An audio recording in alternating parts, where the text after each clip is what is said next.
So, a lot of times in Eastern traditions, there are two types of duties or dharmas.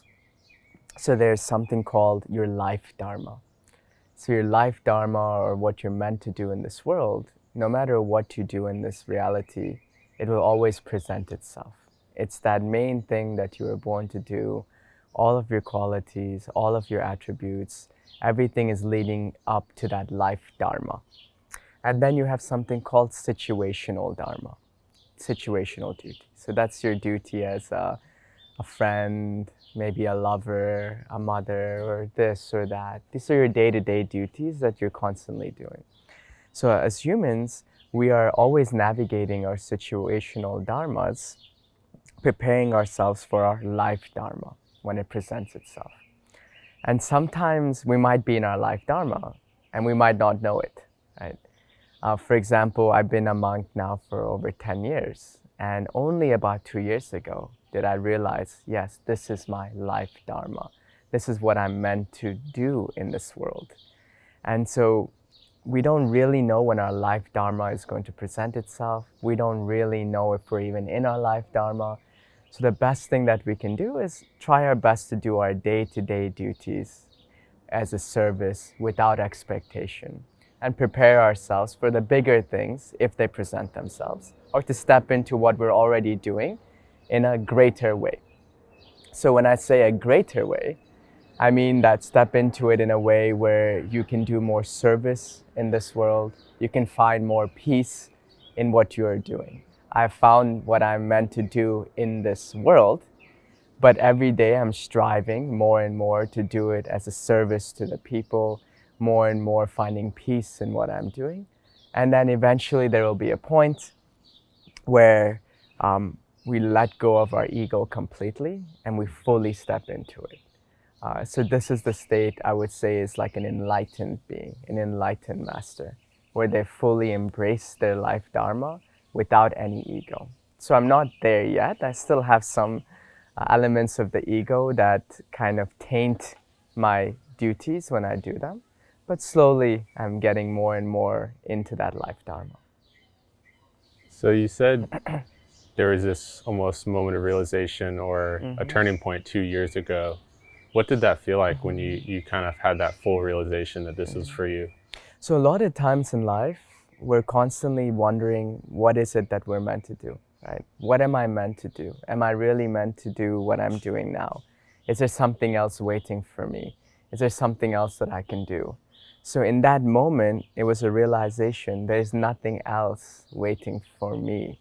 There's nothing new per se that I'm going to be doing. This is my dharma, is to be a monk and to be of service. Of course, different opportunities will arise in that dharma. So as a monk, it's always beautiful. I'm always traveling, I'm always meeting new people, always have an ability to serve in a different way. But being a monk isn't going to change. So it's that moment where you realize, okay, I'm done searching for my dharma. It's there. How do I do it in the best way possible? So that was the realization. And what was the period like where you were searching? What did that feel like? Well, in that spirit, there was less focus. So when you are searching, you're not putting in a lot of your energy and focus on one thing, right? You're digging many different holes, trying to see which hole is correct for you. So in that space, you're not really moving forward in the best way in your service. You're preparing the ground to step into it when it presents itself. So a lot of times I tell people, try different things, right? Explore different opportunities. Knock in different doors, because if it's not your life dharma, even by going through a specific door, you will realize, okay, this is not for me, and then you'll step into something else. But if you don't actually ever move and you're constantly waiting, then it might take a whole lifetime before you step into what you need to. But as you're constantly opening doors, you start to learn things, you start to make trials and you go through tribulations, and will prepare you for what needs to come. So in that moment, you're not going to have as much focus or energy on one thing. you'll be doing many different things, but the moment you find it, the moment you feel like this could be what I'm meant to do, then put all of your energy and focus on that. And by doing that, then you will really be of service to the world. Like, focus is very important. I tell this to people all of the time, even as artists, right? If you're a painter, you can express in different ways, but you're focusing on your craft. Like, you're doing it every single day. So when you find what you really love to do it every single day. Put your focus into it, and then things will open up for you. But before you find what you love to do, knock on many doors, try many different things, and you'll learn and you'll grow, and then you'll be more ready for that life dharma when it comes to you. Yeah, it's very cool to think about it as separate phases.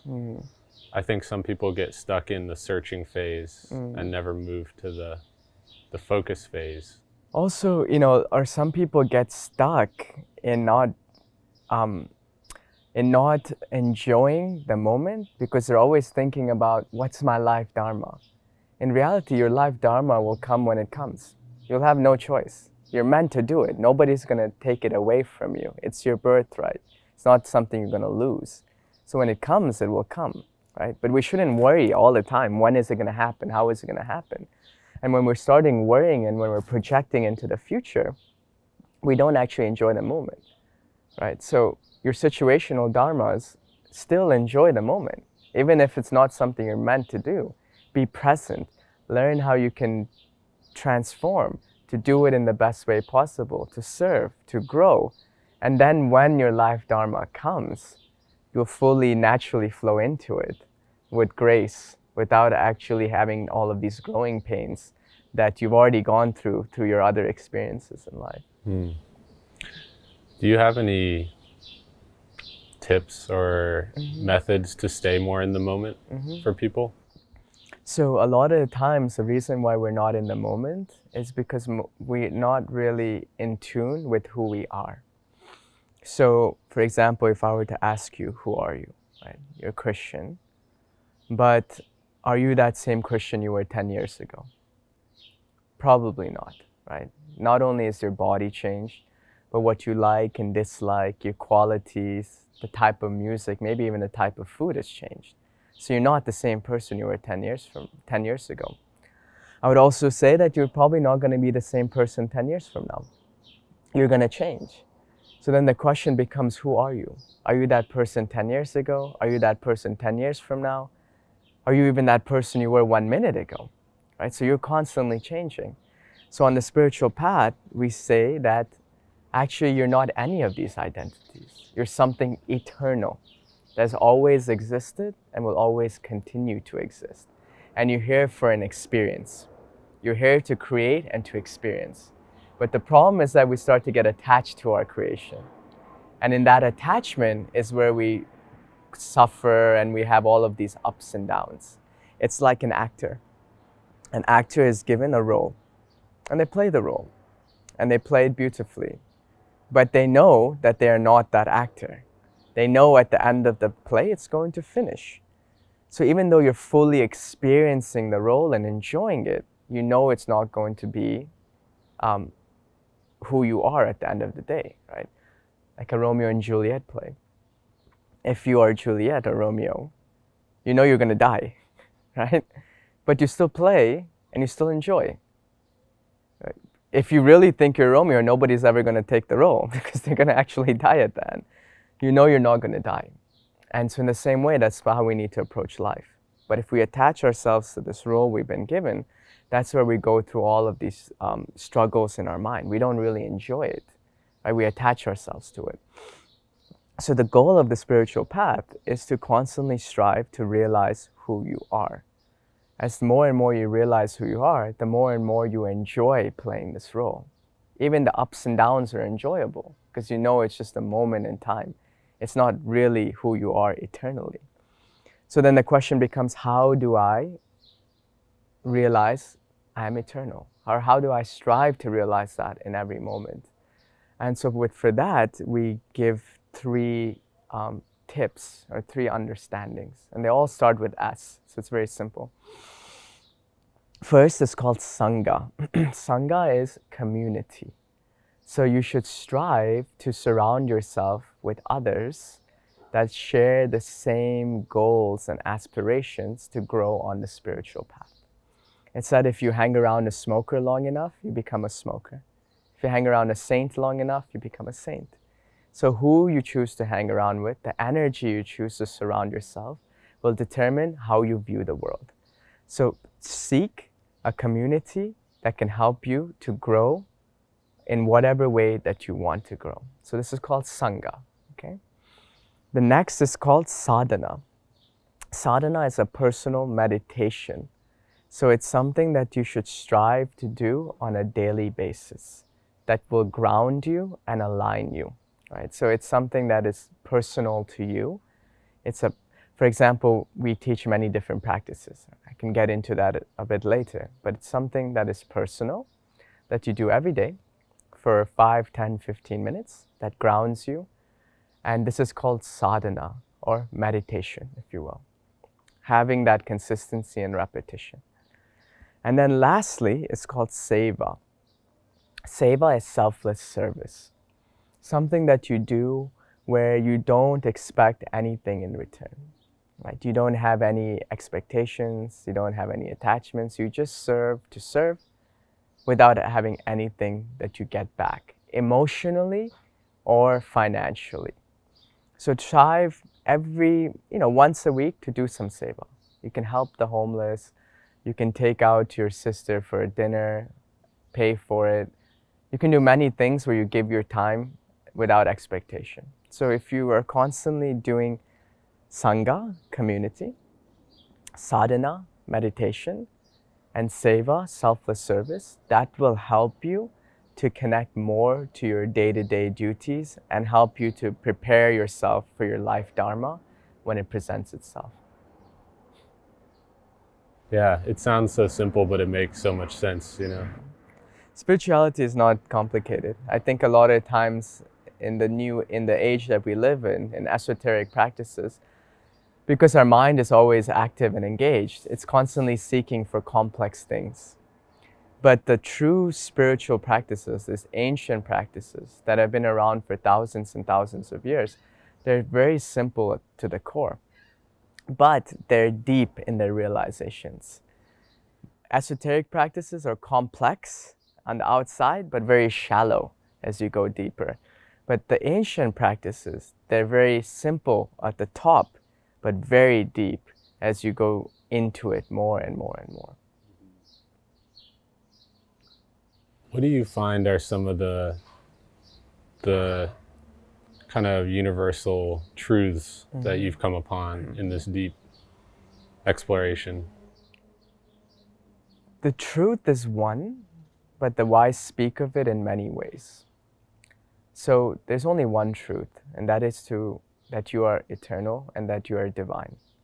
But there are many paths to the truths. So in my travels, I've realized there are many traditions, many practices, many different ways to attain that truth. Right? And so it's up to you to choose the one that resonates with you. Truth isn't dogmatic. It cannot be boxed. Truth is inconsistent by its very nature. Right? So two people can speak about the truth and they might appear inconsistent to the layman who's listening. But that's the beauty of the truth. That's the beauty of the divine. It's that it can also encompass inconsistency, right? Because if it is everything, it is also inconsistent.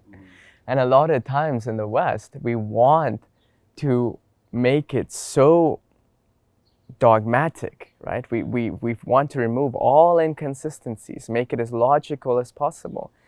But that's not how the divine works. You have to leave room for that flow. And so that's one of the things I've realized is that there's so many ways to the truth.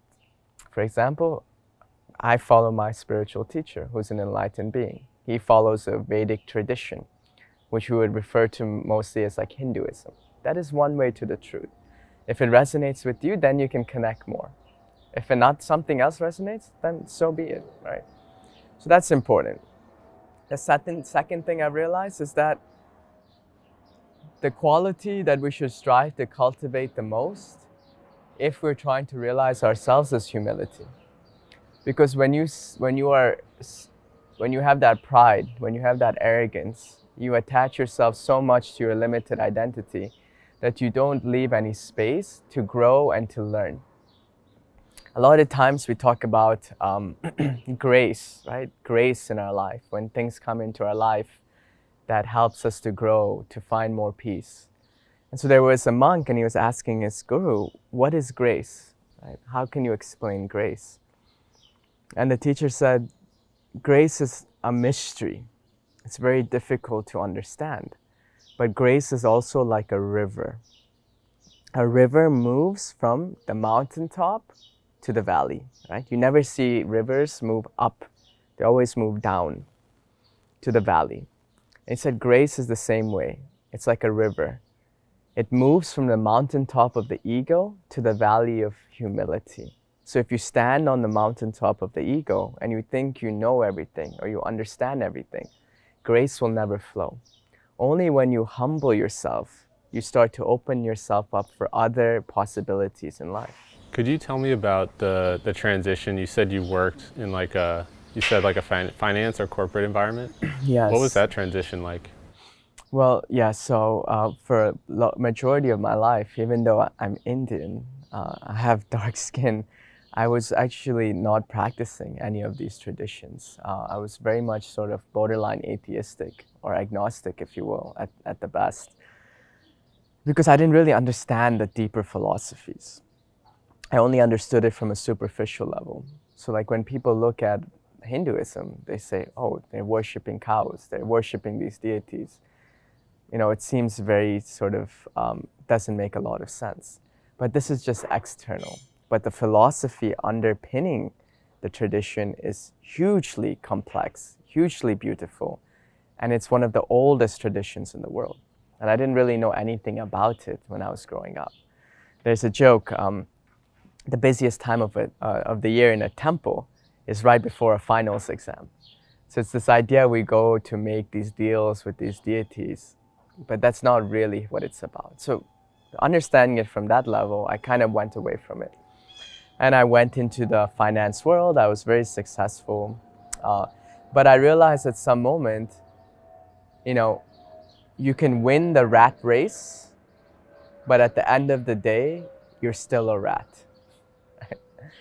And that made me start to see different things differently. Do I want to be the rat with the most cheese, still in that space, or do I want to transcend? Do I want to view life in a different way?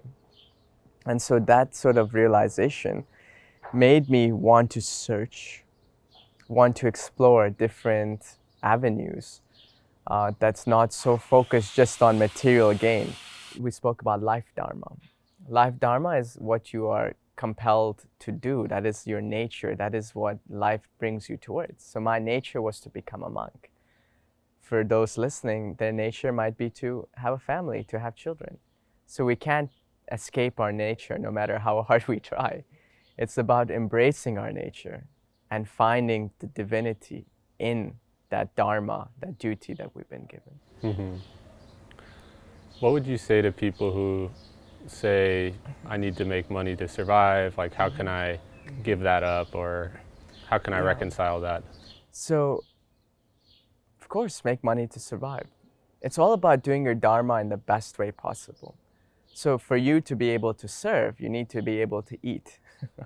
For you to be able to serve, you need to have a home. For you to be able to serve, maybe you need to go on vacation a few times just to kind of depress or compress. So material success is not something that is bad, but the material success should be used to take care of yourself and to serve at the same time. People feel like, you know, I need to be poor to be spiritual. No, being poor is not going to help in any way. Gain things of this world and then use it for the betterment, but don't become greedy. Don't consume more than you have to, right? Enjoy the world, but don't consume and become greedy and take more than you need to. That is where you will start to you will become more attached to this world, and you'll start to suffer more mentally. Everything is divine. You are divine, I am divine. Every molecule in this world is divine. Everything is eternal, and we're here to experience and to love. When we are not enlightened, we start to do things for our own self-gratification. We start to confront our mortality, and it brings fear. Right? So there's this, I think Freud said it, most of us, we partake in what is called immortality projects, because subconsciously we're always afraid of death. So these immortality projects is having children, having businesses, and we hope they live on after this body dies. And that's what dictates how we interact with this world, just from fear. My spiritual teacher, his mission, it's just 2 words, just love. Right? It's such a simple concept, and externally it might seem like, oh, what does that mean?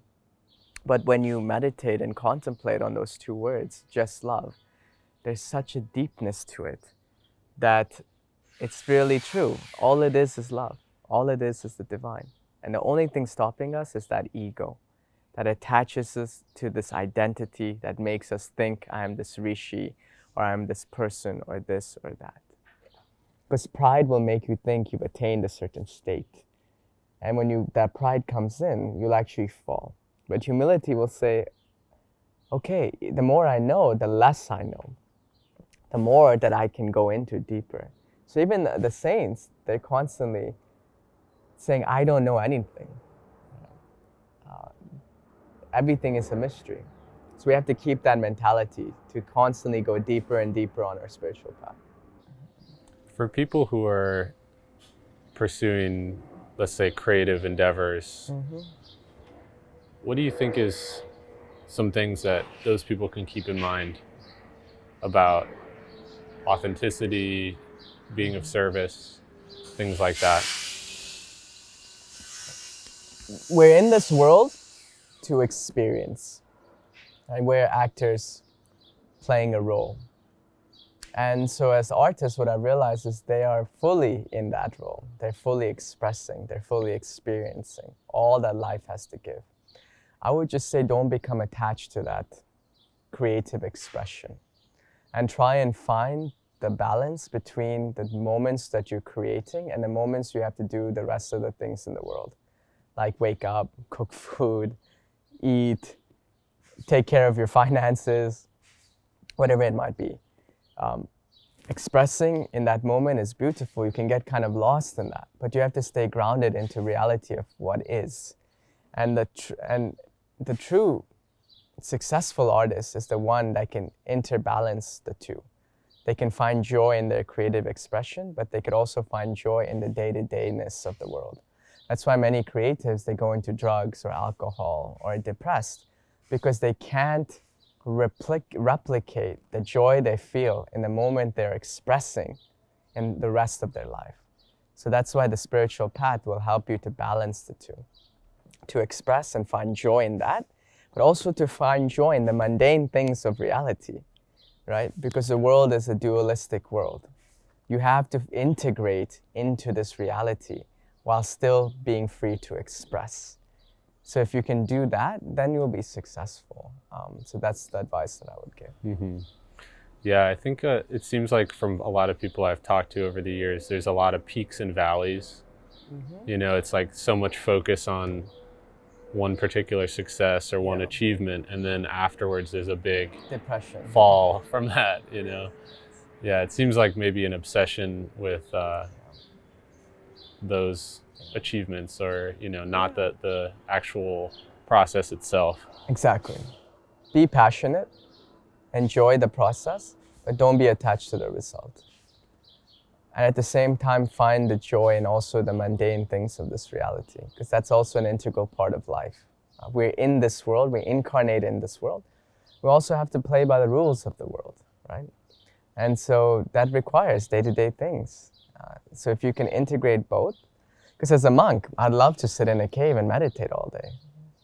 But I also have my duties that I have to serve. I have to come to New York. I have to do interviews. I have to hold events, because that is part of that Dharma. And so I just can't do one thing and deny everything else. You have to balance both in this life, and then you'll find true peace. Do you have any final thoughts that you'd like to share? So I'll share a story of, just a story, a parable. There's a forest that is very large, and there's a part of the forest that is burning. And in that part of the forest, there's animals living together, enjoying each other's company. And as the fire starts to burn, their lives are being threatened. So the bigger animals, like jaguars and panthers and lions, are helping the smaller animals get out of that specific place in the forest that is burning. So there's a panther that is going back and forth and bringing smaller animals out, rescuing them. As it's going back and forth, it sees this hummingbird that is constantly going back and forth, back and forth, back and forth. And it's wondering, what is this hummingbird doing? So in this moment, the panther stops and it says to the hummingbird, "Why do you keep going back and forth? Where are you coming from?" And the hummingbird says, "Well, I'm carrying water in my beak and trying to put the fire out from the local pond." And the panther starts to laugh and say, "Wow, do you really think that's helping in any way?" And the hummingbird's like, "No, it's probably not, but I still feel to do it because this is my home and I want to help in whatever way that I can." So even though it might not put out the fire, even though it might not be doing great things, I still choose to do it because I feel to do it. And the hummingbird had such a sincerity that the spirit of the forest decided that it's going to bring forth the water and put out the fire in that particular place in the forest. And so the story that I share the story is because the hummingbird, what's beautiful is that it has that humility where it doesn't think, "I'm going to change the world," right? It probably even knows that its small acts probably is not going to help in a big way, but it still continues to do it because it feels that this is how it can express its love to that particular place in the forest. And so in the same way, we should be like the hummingbird, where we do the small things every day, do the small expressions of service, and have the humility that it's not something great, but it's something small that we can contribute. And if you have that, then great things can happen. Because small things always lead to great things, but that takes time. It takes humility. It takes small efforts that will ultimately lead to bigger changes in this world. So I just wanted to share that.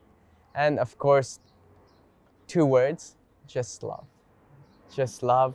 Try your best to love in all moments, unconditionally, and you'll find peace in your life. Awesome. Thank you for sharing. Thank you.